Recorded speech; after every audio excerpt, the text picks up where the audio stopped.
Call it laziness, homage, or something from the blurred zone in between, but it's no big secret that George Lucas deliberately included a whole host of mythological archetypes in the original Star Wars movies. Obi-Wan is a wise old beardy man like Merlin, Leia is the imprisoned damsel like Rapunzel, and Chewbacca is a big walking carpet, like the magic carpet. That much is clear. But these aren't the myths you're looking for. I know you want juicy urban legends, movie myths, stuff like when that Munchkin hanged himself in The Wizard of Oz, which definitely didn't happen, and the fact that Stanley Kubrick directed the moon landings, which is an equally thin web of lies. So, let's take a look at Star Wars' offerings, and more importantly, separate the fact from the scum and villainy. I'm Peter from WhatCulture.com, and here are the 10 most notorious Star Wars urban legends. Number 10. The Millennium Falcon broke Harrison Ford's ankle. The story goes that while filming The Force Awakens in May 2015, Harrison Ford befell some kind of leg injury at the hands of Han Solo's beloved. I'd be inclined to believe such a story, to be honest. I've suffered a damn sight worse than a broken ankle after describing my lady friend with the phrase, "She may not look like much, but she's got it where it counts, kid." However, a spokesman for Thames Valley Police who were called out to Pinewood that day stated that the accident actually involved a heavy garage door, which is surely evidence enough that Ford would be wise to steer clear of another role as Indiana Jones. Our verdict? Myth. Number 9. Carrie Fisher's coke nail. Carrie Fisher has been decidedly upfront about her bygone drug habits for many years, and is quoted as saying, "When John Belushi tells you you're doing too much cocaine, it really should serve as a wake-up call." So when this picture and others like it began making their way around social media, many assumed that what we were looking at was a coke nail, which, for those of you who don't know, is a nail grown out to act as a scoop for the drug.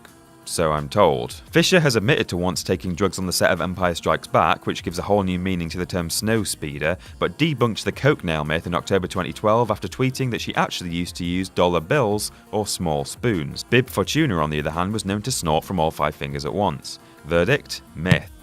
Number 8. George Lucas planned everything from the very beginning. Many fans of the saga are somehow under the impression that George Lucas always intended for there to be 3 trilogies, and that he always had the movie plots as we know them today in the back of his mind from day one.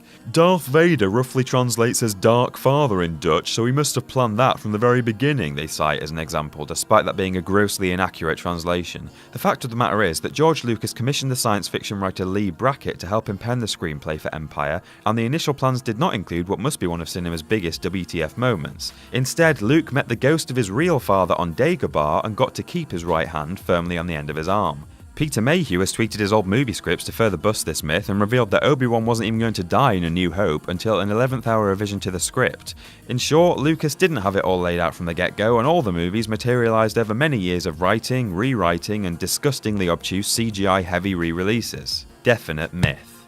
Number 7. Mark Hamill accidentally says Carrie in A New Hope. Okay, believable, let's have a listen.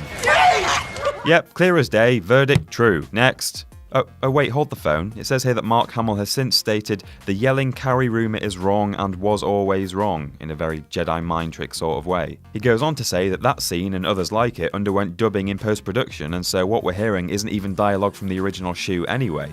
This was backed up by sound editor Ben Burt, who worked on the remastered special editions. After analysing the original recordings, he concluded that it's nothing more than a cheer. This one is another myth. Number 6. Footage of Luke and Biggs on Tatooine made it into an early cinema release. Here's a quickie. Many moviegoers of 1977 insist that their showing of A New Hope, or Star Wars as it was simply known back then, included footage of Luke chilling out, maxing, relaxing all cool with Biggs Darklighter before he left Tatooine to join the rebellion. But oh no, that's not true. It's hard to refute thousands of clamouring voices all at once, of course, but the confusion probably arose thanks to a brief look-in by this deleted scene in the TV documentary The Making of Star Wars.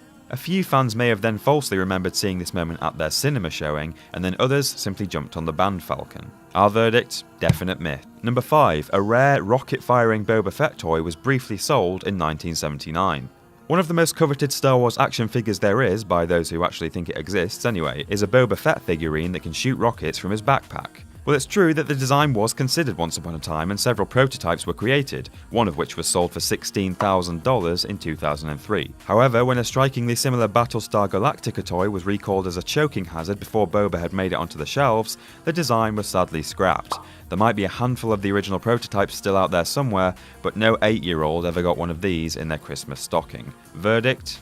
Mostly myth. Number 4. Harrison Ford has wanted Han Solo dead since the 1970s. It's said that even way back during the production of Empire, Harrison Ford was angling for everyone's favourite nerf herder to go out in a blaze of glory, partly to give the saga a bit of gravitas, but also because he just wasn't that invested in the character. Some tellings of this urban legend go as far as to say that this is one reason why Han met his frosty fate at the end of episode 5. Ford had not yet signed onto the dotted line as far as a third movie was concerned, and so George Lucas literally froze his character just in case he didn't want to come back. While this latter claim is a little flimsy, it has been revealed on multiple occasions in the past 18 months that Harrison Ford did indeed wish that some bounty hunter had come along to take Han Solo dead rather than alive in episodes 5 or 6, but George Lucas was having none of it. The verdict, true. Number 3, space is full of terrestrial junk. While most teenage boys in the 80s damaged their Roger Rabbit VHS from incessantly pausing it at that moment, there was a smaller subculture of absolute lads who preferred scanning Star Wars asteroid fields for all the fabled odds and ends that staff at Industrial Light and Magic had hidden amongst the rubble.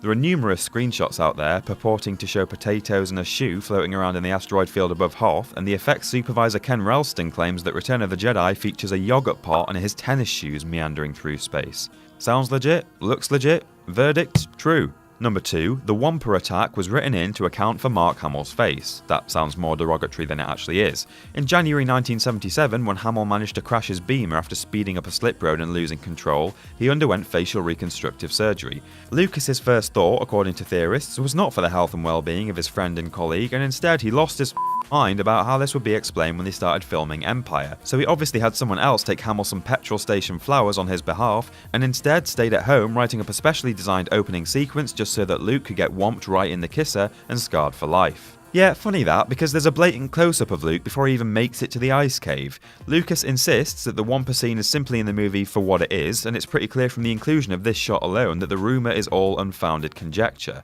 This one is another myth. And number 1, an angry artist made C-3PO a very happy droid. For years, this Topps trading card has repeatedly resurfaced online and never failed to desecrate all that I know and love about Star Wars. 3PO, is that a moisture vaporator in your pocket, or are you just excessively pleased to see me? The story goes that this is the work of a peevish artist with a grudge who had nothing better to do than add phallic objects to a slightly camp protocol droid in order to get his own back on his corporate masters. I don't believe a word of it, however, for 2 reasons. Firstly, the official Star Wars website refutes the legend, stating that it's actually just a drooping piece of robot costume. But secondly, I know for a fact that if a disgruntled artist was going to be adding dicks to anything, it would be Chewbacca, Jabba the Hutt, or the Rancor. Not that I want to see that, just saying, this one's a myth. And that's our list. Do you know any more? Let us know in the comments section below, and don't forget to like, share and subscribe, and you can follow me on Twitter here. I'm Peter from WhatCulture.com, and I'll see you soon.